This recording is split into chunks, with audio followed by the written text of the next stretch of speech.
सगळ्यांना शुभ सकाळ. म्हणजे वाजलेले 11 वाजून गेलेत, आता शुभ सकाळच म्हणायची.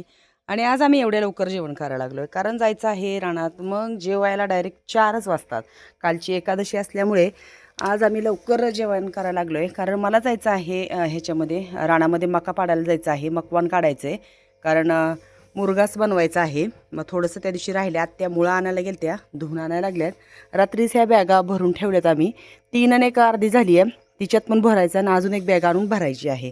तर हे असे आमटीतले तुकडे आहेत.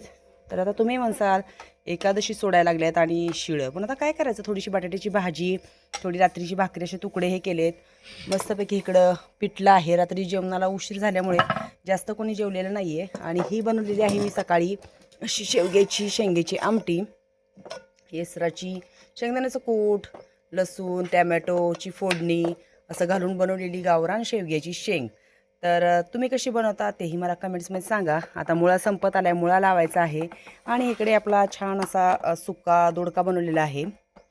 भात परतून घेतलाय.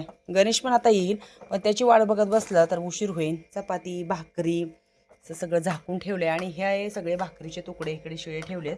आणि इकडे चपात्यात लालू काळूच्या, त्या पण त्यांना आता सकाळी द्यायच्यात खायला, बाकीच्या डब्यात ठेवलेल्या आहेत. तर असं आहे आज जेवणात बेत. शेवग्याची शेंग, पिठलं, भाकरीचे असे छानपैकी शिजवलेले तुकडे, परतलेला भात, दोडक्याची भाजी. तुम्हाला तर आमच्याकडचं जेवण खूप आवडतं. आणि तोंडी लावायला असं मस्तपैकी मुळा, कांदा, लोणचं, असं सगळं रानात भरपूर काय काय काय काय असतं. तर कसा वाटला जेवणाचा बेत सांगायला विसरू नका. आणि खूप सारं ऊन झालं आहे, पण आता उन्हातच जावं लागणार आहे. कारण ते आम्हाला मकवान 4 वाजेपर्यंत हे करायचं आहे, कापून काढायचं आहे. नंतर 4 वाजता मग ते कुट्टी करायला चालू करतील. 1 तासाभरात त्याची कुट्टी करून होईल. आणि मग राहिलेली एक बॅग भरायची आणि अजून एक बॅग आणायची आहे. तर आज दिवसभरात ते काम उरकायचं आहे. अजून काही दोघं गावात गेलेले आलेले नाहीत, कुठेतरी बाहेर त्यांच्या कामानिमित्त गेलेत. गणेश पण अजून थोड्या वेळाने येईल. गणेशला जवळजवळ यायला 12 वाजतात. मग आम्ही दोघींनी ठरवलं जेवण करायचं, हे सगळं झाकून ठेवायचं आणि जायचं रानामध्ये. मग ते आल्यानंतर त्यांचं ते जेवतील. कारण मग काय होतं, उशीर होतो खूप, कामाला पण उशीर होतो, जेवायला पण उशीर होतो. मग जेवणाचा बेत कसा वाटला तो मात्र तुम्ही सांगायला विसरू नका.